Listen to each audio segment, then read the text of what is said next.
Hola, hola, mis apreciados hermanos y amigos, que Dios les bendiga. Estamos de nuevo para compartir la esperanza bendita de la salvación a través del Evangelio. Saben, lo que voy a compartir ahora no es la primera vez que voy a hacerlo, ni la última. Estaré compartiendo hoy un asunto que yo les dije en una ocasión es una de las preocupaciones que hay en mi mente con relación a lo que los adventistas, es decir, los que esperamos el advenimiento de Jesús, creemos con relación al hecho del regreso de Cristo. Porque se ha hablado mucho acerca de el rapto, y en estos momentos hay mucha gente que está diciendo, bueno, el rapto pronto se va a dar, y nosotros decimos, sí, Jesús pronto va a venir. Claro, antes de ello tienen que acontecer más cosas todavía. Así que hoy lo que quiero compartir es esto justamente, rapto secreto versus segunda venida. No será un estudio exhaustivo, por lo tanto seguiremos hablando, porque en una próxima presentación daremos a conocer de dónde vino esta idea, quién fue el promotor, dónde nació y quién fue el promotor en América. Bueno, el texto clave que vamos a usar hoy para entrar en estudio se encuentra en el Evangelio de Mateo capítulo 24 y los versículos 37 al 41. Vamos a orar para entrar en estudio. Bendito Padre que estás en los cielos, santificado sea tu nombre. Gracias, Dios eterno, por darnos el inmenso privilegio de poder compartir las buenas nuevas de tu palabra. Usa nuestros labios, nuestra mente, nuestro corazón, y bendice a aquellos que con paciencia y con diligencia también escuchan de tu palabra. Tu bendición sea para ellos y para este siervo, en el nombre de Jesús. Amén. Muy bien. El texto dice así: mas como en los días de Noé, así será la venida del Hijo del Hombre. Porque como en los días antes del diluvio estaban comiendo y bebiendo, casándose y dando en casamiento, hasta el día en que Noé entró en el arca. Y no entendieron hasta que vino el diluvio y se lo llevó a todos. Así será también la venida del Hijo del Hombre. Entonces estarán dos en el campo, el uno será tomado y el otro será dejado. Dos mujeres estarán moliendo en un molino, la una será tomada y la otra será dejada. De aquí, en lo que vamos a estudiar, al final llegaremos a una conclusión. La conclusión de quiénes serán los tomados y quiénes serán los dejados.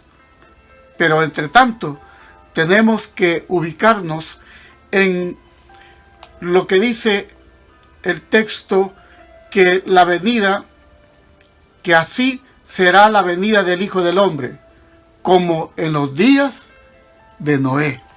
Como en los días de Noé. Así que ahora, para que estudiemos y para que ampliemos un poco y podamos reflexionar también, vamos a remontarnos en nuestro estudio de hoy al tiempo antes del diluvio. Y vamos a mencionar algunas cosas a fin de poner un marco, a ponerle marco a lo que vamos a estudiar. Y vamos a pensar en el mundo antes del diluvio. Vamos a pensar en cuál era la experiencia que vivía nuestro mundo entonces. En primer lugar, vamos a mirar cuál fue la razón por la cual se corrompió el mundo antes del diluvio, según Génesis, capítulo 6, 1 al 5. No vamos a leer quizás todo el pasaje, pero vamos al libro del Génesis para poder entonces mirar la razón por la cual se corrompió el mundo, según el libro de Génesis. Dice Génesis 1, aconteció que cuando comenzaron los hombres a multiplicarse sobre la faz de la tierra y les nacieron hijas, que viendo los hijos de Dios que las hijas de los hombres eran hermosas, tomaron para sí mujeres, escogiendo entre todas. Y dijo Jehová, no contenderá mi espíritu con el hombre para siempre. Así que aquí miramos que fue porque se mezclaron los hijos de Dios con las hijas de los hombres. Así que allí tenemos la razón por la cual el mundo se corrompió. El mundo se corrompió. Así que cuando los creyentes se unen con los incrédulos, vamos a sacar aquí una aplicación. Cuando los creyentes se unen con los incrédulos, los creyentes casi nunca, y digo casi porque algunas veces sí ocurre, pero los creyentes casi nunca convierten a los incrédulos. Generalmente son los incrédulos los que arrastran a los creyentes a la incredulidad. Y como dije, hay excepciones, pero parece que la balanza se va del lado a favor del incrédulo, y entonces el creyente termina cayendo, porque si el creyente está en una posición más alto y el no creyente está abajo, entonces, ¿qué pasa? Que ese peso que tiene allá abajo termina por atraerlo. Termina por atraerlo, como la gravedad, porque la gravedad empuja más, por supuesto, es hacia abajo. Encontramos que Dios le iba a dar al mundo un periodo de gracia en este pasaje bíblico. Un periodo de gracia. Dios siempre ha dado periodos de gracia. Lo hizo después. Lo hizo con el pueblo de Israel mucho más adelante, alrededor de los años 500.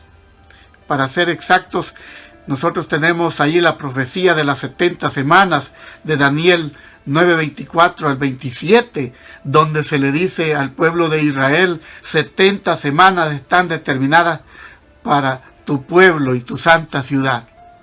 Entonces, ese fue un periodo de gracia. Ahora, aquí, antes del diluvio, todos sabemos que los años fueron 120 años. Dios dijo al mundo que se había vuelto contra él, que se había vuelto tan malo, solo le daré 120 años. Eso le dijo a Noé, que construyera un arca. Y entonces, durante ese periodo, dijo el Señor, que su espíritu iba a contender con los corazones humanos. Por eso, Génesis 6:3. Génesis 6:3. Lo tengo aquí. Dice, y dijo Jehová, no contenderá mi espíritu con el hombre para siempre. Porque ciertamente él es carne, mas serán sus días 120 años. Así que allí estaba Dios interviniendo. Sí, dijo él, está bien, se han revelado, pero vamos a darles un tiempo. Y este tiempo van a ser 120 años. Y allí está que el texto dice, no contenderá mi espíritu. No contenderá mi espíritu con el hombre. Así que el Espíritu Santo iba a hacer esa obra. El Espíritu Santo iba a predicar, que es justa a través de Noé, que es justo de lo cual habla el Nuevo Testamento, cuando Pedro dice que Cristo, a través de ese Espíritu, predicó a espíritus encarcelados, o sea, prisioneros allá en el pasado, prisioneros en el pecado, y que lo hizo a través de Noé, no que él haya ido al morir. Así que claro otra vez esto, pero que voy a seguir predicando sobre estas cosas. Entonces el Espíritu Santo iba a intervenir en esta obra especial a través de Noé. El Espíritu Santo iba a contender a través de la predicación que hizo Noé, de quien se dice en 2 de Pedro 2:5 que fue un pregonero de justicia. 2 de Pedro 2:5. Así que llamó a la gente a vivir vidas justas. Hebreos capítulo 11 y el verso 7. Saben, si hoy en día, para ti, mi querido hermano, para ti que predicas el Evangelio, no te desesperes. Yo me desespero cuando veo y hago un llamado en una iglesia y aparece que solo uno, y a veces ni una persona responde al llamado. Sabiendo uno que hay personas, que hay corazones allí, que están en el valle de la decisión, y que uno llama y quisiera verlos romper las cadenas, y no ve ningún logro. Pero este pastor, el pastor Noé, tuvo 120 años. Imagínate, si un pastor hiciera una gran campaña hoy en día y solo su familia llegara y se bautizara, nosotros diríamos entonces que ese pastor no sirve, que fue un fracaso la campaña. Eso diríamos hoy en día. Pero no fue un fracaso, por supuesto. Salvó a su familia. Entonces, nunca allá había llovido, y la tierra era regada por un vapor de tierra. Así que el mensaje de Noé, o que Noé dijera que iba a llover, no era para ellos científico. Así que no creyeron, como muchos hoy no creen, porque a muchos no les parece científico lo que nosotros predicamos o decimos. Pero Noé, dice la Biblia, creyó en Dios. Noé creyó en Dios. Qué hermoso. Algunos creyeron, por supuesto, en la trayectoria, pero fueron muriendo. Ahora lo sorprendente es, en un momento, cuando llega el final del tiempo de los 120 años, cuando los animales vinieron al arca, y Noé les dio la bienvenida al arca. ¿Qué quiero decir? ¿Qué quiso enseñar Dios con este gran milagro? Que los animales oyeron la voz de Dios. Y la gente no. Significa que los seres humanos habían alcanzado un nivel más bajo que las bestias. Un nivel tan bajo, al punto de no entender y oír la voz de Dios. Ellos habían bajado mucho más que las bestias del campo. Así que no tenían conciencia para oír la voz de Dios. Y si ustedes dudan lo que decimos, segunda de Pedro capítulo 2, allí dice, donde se describe la sociedad antediluviana. Génesis 7:16 dice así. Génesis 7:16. Y los que vinieron, dice, fueron macho y hembra, de toda carne vinieron como le había mandado Dios, y Jehová cerró la puerta. Y Jehová cerró la puerta. Así que el significativo de que es significativo, quiero decir, de que el Señor permitió que entraran macho y hembra. De los limpios, 7 parejas. De los inmundos, 1 pareja. Así fue. Y Jehová cerró la puerta. Y no había manera de que alguien más entrara. Ahora, ¿cuándo se perdió entonces el impío? Cuando se cerró la puerta, mi querido. Cuando se cerró la puerta. O no había más oportunidad al cerrarse la puerta. La puerta se cerró para ellos, la puerta de la gracia. Te digo ahora entonces, la puerta de la gracia se cerró antes que fueran destruidos. Así que no fueron destruidos de una vez, no. La puerta se cerró antes de que fueran destruidos.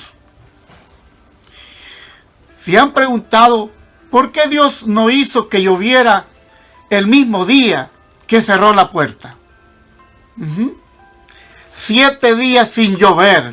Quizás no te habías dado cuenta de eso. 7 días sin llover. 7 días de angustia. Eso representa algo. Eso representa ese tiempo de angustia que ha de vivir el pueblo de Dios, la iglesia, antes de su rescate. Y los impíos no sabrán o no sabían. Ellos no sabían que estaban perdidos. Eso fue lo peor. Se cerró la puerta, se cerró la gracia. Pero los impíos no sabían que estaban perdidos. Entonces, ¿con qué evento se compara? Ahora venimos ya para ir cerrando este estudio, para comprender esto. ¿Con qué evento se compara el diluvio ahora? Y ahora Vamos entonces nuevamente al Evangelio de Mateo, para que podamos entender lo que pasó. En Mateo capítulo 24, 37 al 41. Vamos a leer aquí, donde el pasaje bíblico nos dice así. Vamos de nuevo. 24, 37. Mas como en los días de Noé, así será la venida del Hijo del Hombre. Porque como en los días antes del diluvio estaban comiendo y bebiendo, casándose y dando en casamiento hasta el día que Noé entró en el arca. Y no entendieron, escucha bien, mi querido hermano, la palabra de Dios.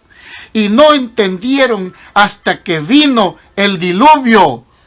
No entendieron. No se dieron cuenta que estaban perdidos. Hasta que vino el diluvio y se los llevó a todos. Entonces, pensemos cómo fue la cosa. ¿A quiénes se llevó? ¿A quiénes se llevó? Se los llevó a ellos. El diluvio se los llevó. Entonces, ¿quiénes quedaron? Porque la Biblia habla también de Lot. Y aquí dice, y no entendieron hasta que vino el diluvio y se los llevó a todos. Así será también la venida del Hijo del Hombre. Estarán dos en el campo, el uno será tomado y el otro será dejado. Entonces, quienes enseñan el rapto dicen que ellos van a ser tomados y el otro dejado. Pues mi querido hermano, usted no está viendo la Biblia ni interpretando la Biblia como dice aquí. Aquí dice que quienes fueron tomados fueron los que se perdieron. El diluvio se los llevó a todos. Así que cuando dice uno tomado, es el que es el que se pierde. Y el que es dejado es el que se salva. Ay, ¿cómo comprobamos esto? Vamos a ir a Lucas para buscar algunos pasajes. Lucas 17, 26. Vamos al Evangelio de Lucas. Capítulo 17, 26, 27. Dice aquí, como fue en los días de Noé, así también será en los días del Hijo del Hombre. Comían, bebían, se casaban y se daban en casamiento hasta el día en que entró Noé en el arca. Y vino el diluvio y los destruyó a todos.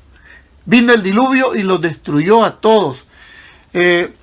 Ahora, versículo 28, 29 dice, asimismo como sucedió en los días de Lot.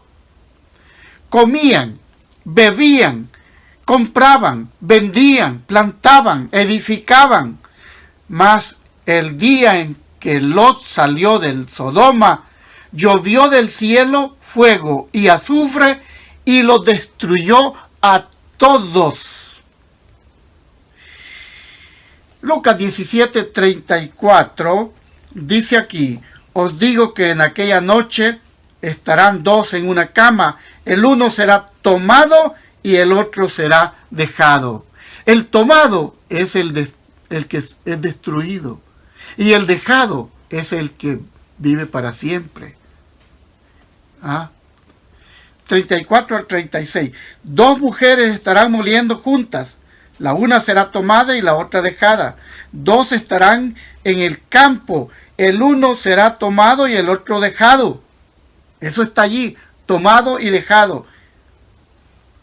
Entonces, la Biblia nos da realmente respuesta de todo esto. Hay una palabra hebrea llamada shawar, que quiere decir dejar.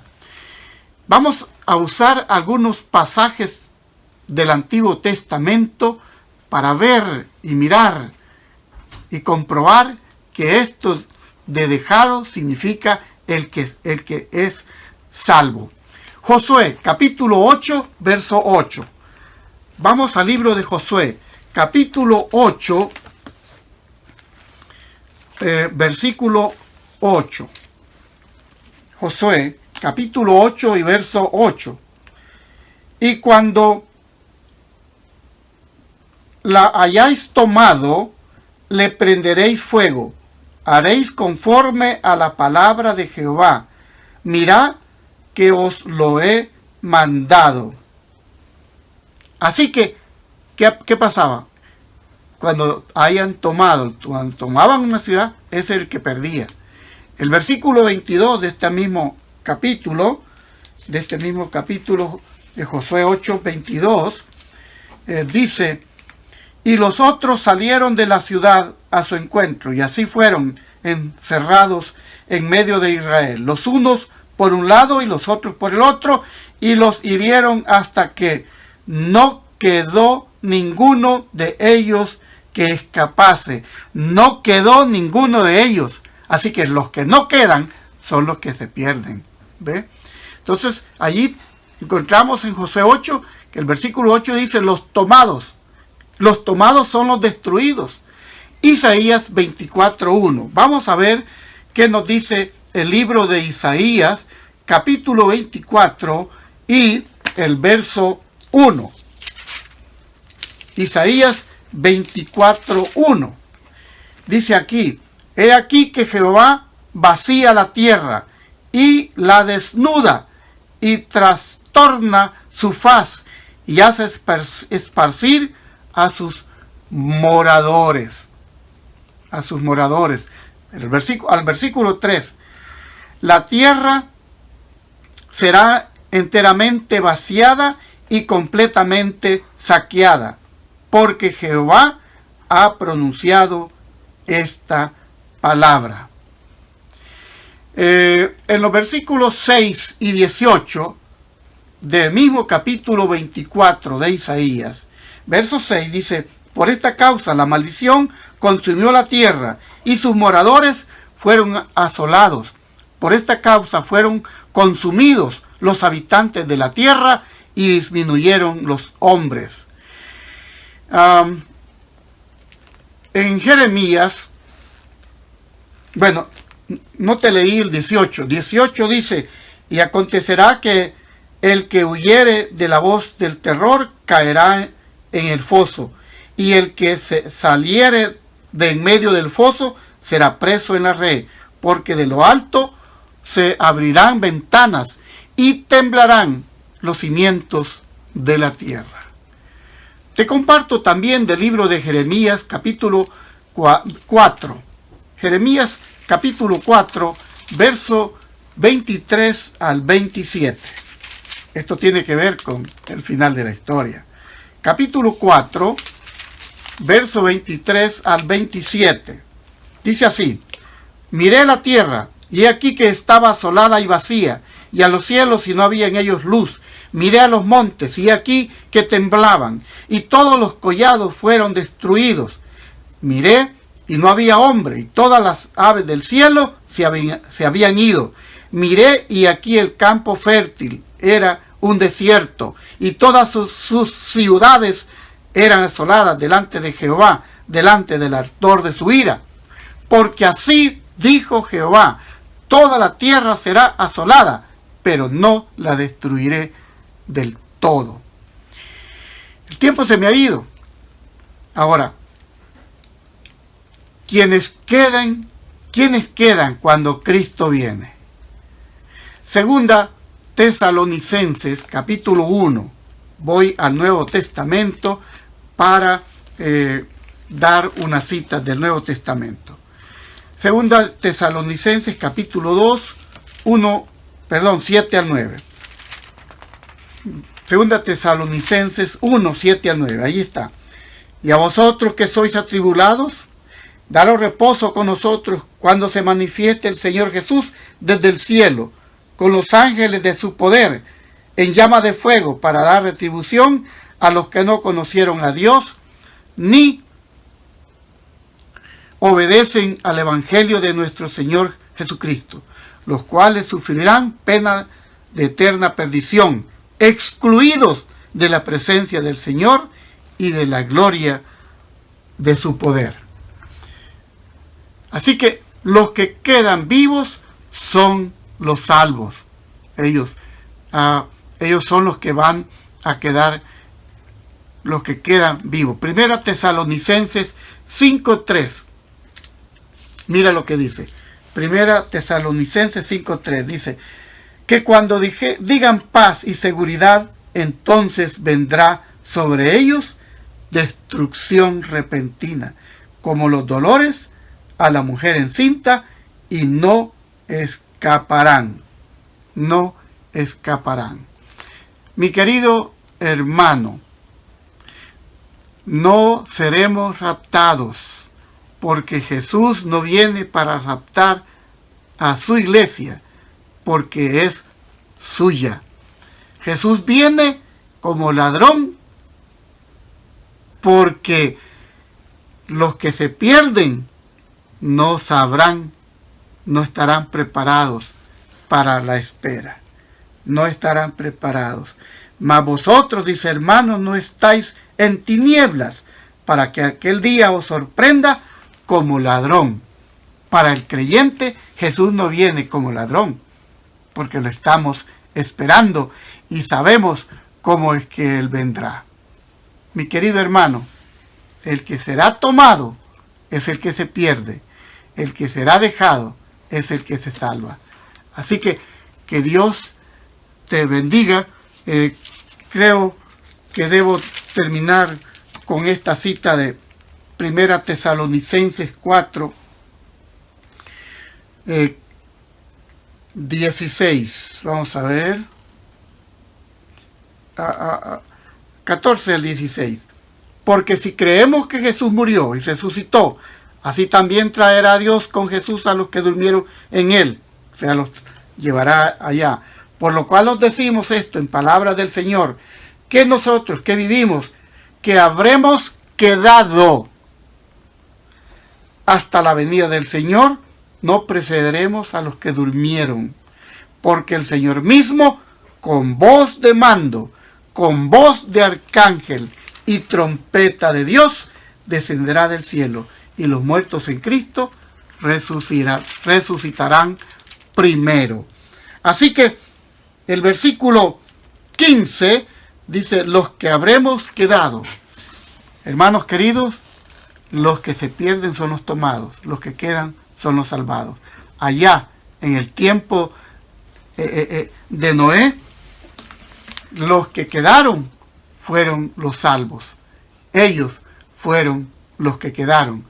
Los otros se perdieron porque el diluvio los tomó y los destruyó a todos.